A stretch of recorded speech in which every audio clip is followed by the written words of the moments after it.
Hi అండి. నమస్తే. ఈరోజు నేను పెసరవడలు చేసినాను. చాలా బాగున్నాయి. పైన క్రిస్పీగా, లోపల మెత్తగా చాలా బాగొచ్చింది.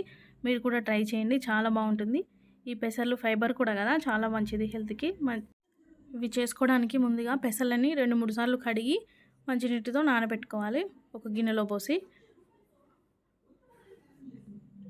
అవి మునిగేటట్టు ఇంకా కొన్ని ఎక్కువనే పోసుకోవాలి.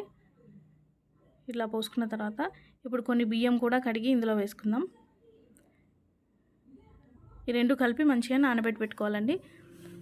ఒక 8 గంటల తర్వాత ఇవి చూడండి మెత్తగా నానిపోయినాయి.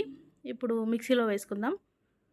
కొన్ని పెసలు తీసి మిక్సీలో వేసి ఇందులోనే పచ్చిమిర్చి, అల్లం, ఇంకా ఉప్పు ఈ 3 వేసుకుందాం.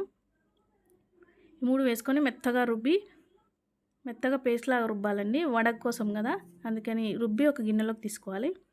తర్వాత ఒక కడాయిలో నూనె వేడి చేసుకొని చేత్తో పిండి తీసుకొని వడలా వేసుకోవాలి.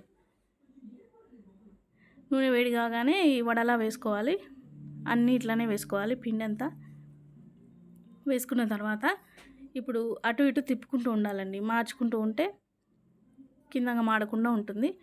తిప్పుకుంటూ ఉండాలి. తిప్పుకుంటూ గోల్డెన్ బ్రౌన్ కలర్ వచ్చేంత వరకు వేయించుకోవాలి. ఎప్పుడు మినపవడలే కాకుండా ఇట్లా కూడా ట్రై చేయండి. పెసరవడలు చాలా బాగుంటాయండి.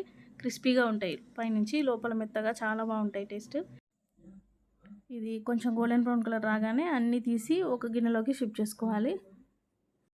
షిఫ్ట్ చేసుకొని సర్వ్ చేసుకోవడమే. అంతేనండి. ఎంతో క్రిస్పీగా టేస్టీగా ఉండే పెసరవడలు రెడీ అయిపోయినాయండి. మీకు నచ్చిందా? నచ్చితే లైక్ చేయండి, షేర్ చేయండి, సబ్స్క్రైబ్ చేయడం మర్చిపోవద్దు. బాయ్ అండి.